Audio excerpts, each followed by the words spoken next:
It's a budget Samsung Galaxy smartphone, but is it any good?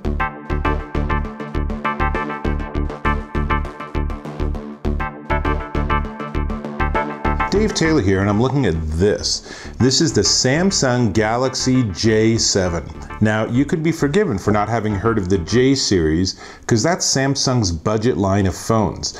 The S9, the Note, they all get all the press, but the J series are actually pretty nice, and they use a lot of similar circuitry and components. So let's talk about this and talk about what it can do, and I'll give you some examples of video and photos, and you might be darn surprised just how good this is. So, first off, it's built on a 1.6 gigahertz octa-core Samsung Exynos 7870 CPU. Whatever, basically means that it's fast. It's not as fast as a Note 9, as you would expect, but it's also a tiny fraction of the price. It does have 16 gigabyte built in, and you can put in a micro SD card expandable to 400 gigabytes. That's a lot of space on a phone. Why do you need 400 gigabytes on your smartphone? Tell me in the comments, why would you need so much space? It's weird. It's also running Android 8.0 Oreo, and some people have said that it's not going to be able to go to the next level, but AT&T says, yeah, we'll be running the version of Android on this phone based on what we have. So I think it is upgradable, and frankly, Oreo is the most modern recent version anyway. So Bluetooth 4.2 has a 5.5-inch screen, so it's not edge to edge. There's no notch at the top or anything. This is kind of an old school phone design where there's actually stuff on the sides. Not only that, but on the very bottom, as you can see in this close-up, there's actually an actual physical button, and that button gets you to the home screen. So if we're somewhere else and we push the button, we go to the home screen. So nice and easy. On the side are two touch-sensitive quasi buttons, and this is all classic Android design. One nice thing, it has Gorilla Glass 5. So this is the very latest version and the very toughest version of screen technology. And I'll be honest, the screen is not super high density. It's at 293 pixels per inch, or PPI. So that's pretty low compared to like the Note 9 is almost 600, which is why this is only running at 720 by 1280. But honestly, I'll show you here. We'll pull up something. Let's see. Here's a photo, and we can zoom in a little bit, and you can see it's a nice bright screen. It's not super high resolution, but 720 by 1280 gives you kind of sort of HD, and the camera actually can record in HD for video. We'll get there in a second. Now, on both sides of it, this is kind of interesting, both the front-facing and rear-facing camera are 13 megapixel cameras. The rear-facing also features a 4x digital zoom, and as I said, it can do HD at 30 frames per second. Now, let's stop talking and let's have a couple of examples. This first one is actually some video I shot, and as you can see, it's clear and bright and looks really good. Now, this next one is actually a photo, and again, the photos look really nice. To round this out, here's a front-facing photo using some of Samsung's goofy little stickers and overlays and all that sort of stuff. I felt like I was in Snapchat, but I wasn't.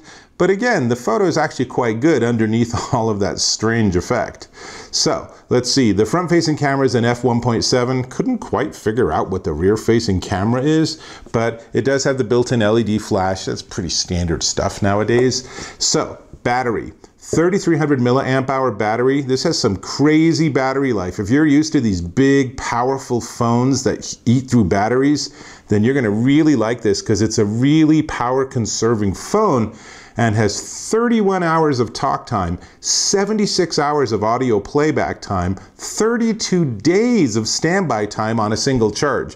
And if you get this all the way to 0, it will take you 2.5 hours using the included Samsung charger and cable for you to be able to actually get it back to 100% charge. Not bad. 6.3 ounces, so it's a little heavier than some of the other phones out there, but this is not competing with the high end. This is not Samsung's attempt to dethrone the iPhone 10 or something like that. This is just a really nice budget Android phone that has a lot of really solid Samsung technology in it. I'm really, really impressed with the photos in particular. And let me see, what else can I tell you about it? If we do a quick tour of the sides, sides, then we have, let's see, we have the power button. And then on the top, we have a tiny little hole that I believe is the microphone for phone calls, volume up and down. And on the bottom, there's another tiny little hole.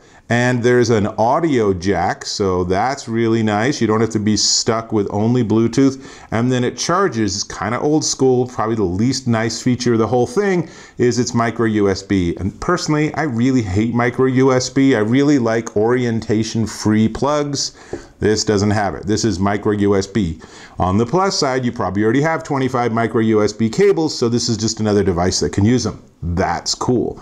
Now, you're going to be pretty impressed with the price, especially if you're used to like $999 or $1,099 smartphones.